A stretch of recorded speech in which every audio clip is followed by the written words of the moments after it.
Okay, so let's go with the first question or comment that people made. It's related. I'm going to do the first extinction. There's like 4 questions there, so let me address those first. Says whether from infections or immune activation in the womb, chemicals and electromagnetic stressors, or a neuroinflammatory profile other than in the case of la la la, no hard genetic cause has been found.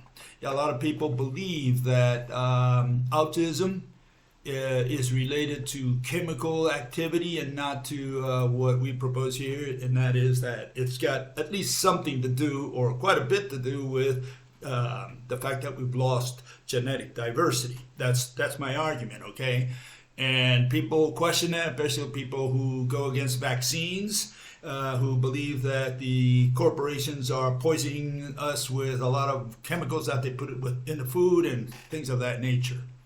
Okay, and another fellow along the same lines, he says, lack of genetic diversity never prevented rabbits, cats, or camels from overtaking the country. The mouse experiment also blamed population density, so what explains mass homosexuality and autism in rural Australia? Okay, I think the problem is chemical. Again, all these people believe that it's chemistry, right? It comes from polluted food or polluted medicines. Okay, so yeah, lots of people today, especially those who are a little wary about the government intervening in their lives. They believe there is this conspiracy. I guess it is a conspiracy theory in a sense. There is some truth to it. I'm not going to say that it doesn't affect us at all, but I don't think that's the primary mover for why we're having some of these, we could say, mental problems, and we put them all together. Okay? Personally, I think a lot of that has to do primarily with genetic diversity. We lost it, and secondary, maybe density has something to do with it. We're all in the cities. We're all cramped in there more or less, and we don't know who our neighbor is anymore, even though he lives next door, in an apartment. And so I think that's got some effect on people, the educational system, okay, a little bit of that. But if I had to weigh it on the scale, I would say that 80% of it at least has to do with genetic diversity. And part of that, the reason I think that way is because of Calhoun's experiments showed that after 2 years that the mice were multiplying, okay? For those of you who know what happened there. They came first from the same stock, okay? We have the founder's effect there. And that's followed by the fact that, they had density. After a while you had 1,000 mice, and after a little while you had 2,000 mice, always in the same space. And so I think those are the primary factors. And I think that's what's happening to humans as well, which was, by the way, the conclusion of Calhoun, okay, that they went berserk, all these mice, because of density. He didn't even I don't think he considered founder's effect. Maybe he did, I don't know. But I would say that's probably the primary cause. And here we have another fellow along the same lines.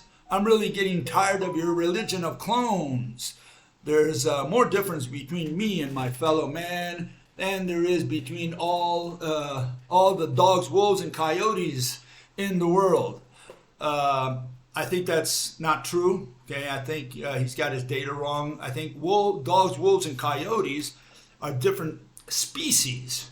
We are the same species, different races. And so I don't think what he's saying there is not true. I don't think that's a fact, okay?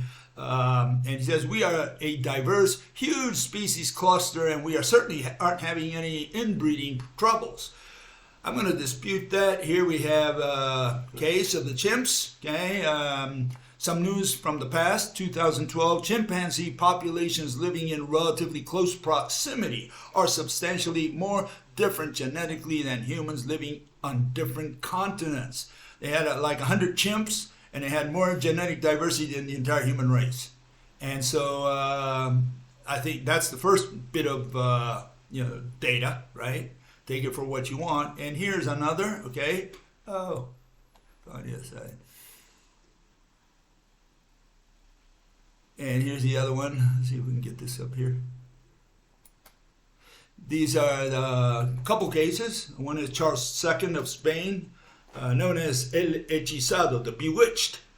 And he was from the Habsburg family, which did a lot of inbreeding for a couple generations.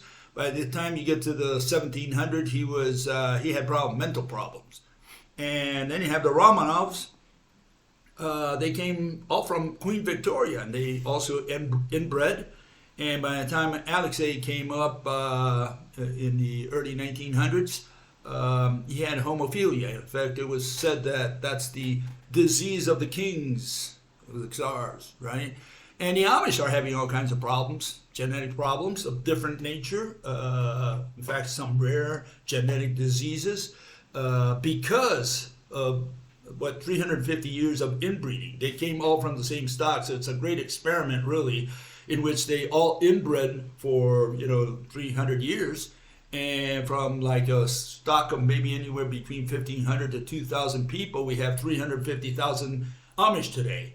And after 300 years, you would expect of inbreeding, you would expect to see some problems. And there you can see what's happened with humans. Okay, if we go with the earliest human-like creature, which would be Ehud, right, 300,000 years ago, to today, I think we had a lot of inbreeding. We all come from that stock. Some Adam and Eve, not literally true, but we can trace our lineage to about 300,000 years ago. And I think that we've been inbreeding for quite a while, and now we're starting to see some of the problems, especially because we have density. Okay, that means that we are all in the same city. Okay, you maybe have the girl next door and the girl across the street. That's the one you marry, or you marry someone in your town or within your race, and I think that all contributes to our loss of genetic diversity. Anyways, that's my take on that briefly, right? And then the last one here, a fellow says, please make a video on your opinion of Danny Vendramini, Neanderthal predation theory. I have talked about Vendramini in the past. I didn't make an entire video on him, but here's a summary that came out of the book he's selling out there. And he says, the evolution of modern humans is the result of systematic long-term sexual predation and cannibalism by Eurasian Neanderthals. We turn to complex social societies to fight them off. Okay, I got a couple problems with what Vendramini is saying. The first one, I'm going to have a problem with his version of Neanderthal there. You can see looks a little monstery.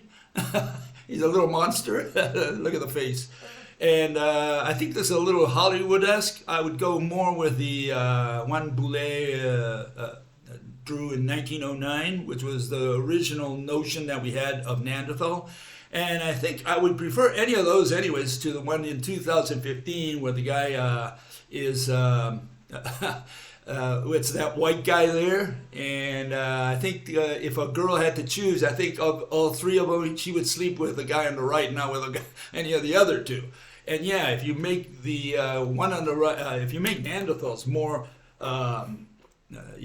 desirable to women, then we can all imagine, we did sleep with the Neanderthals, and that's how they disappeared. So what they're trying to sell you is the extinction theory based on intermarriage with the Neanderthals. And of course, if you put the other two fellows there, then very few people will believe it. But the question is, what did Neanderthal look like? I think it's important.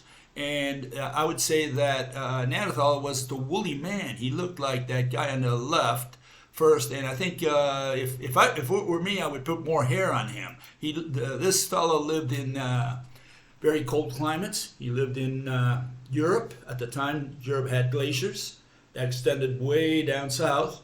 So this guy was a snowman. He was a Yeti, abominable snowman, So, and I would think he was hairy. So I don't think that guy in white, I don't think that's the guy that looked like Neanderthals at all. Yeah. So I think I think all they're trying. Well, I put the diaper in there, but because I mean it's so ridiculous for them to put such a white guy, just hair in his chest, looking good, The girls would say, "Well, I would sleep with that guy," Yeah, no kidding. That's why they can sell the interbreeding theory. But that's only because if they put a monkey, yeah, that's the point. Doesn't sell as well. And that's the point.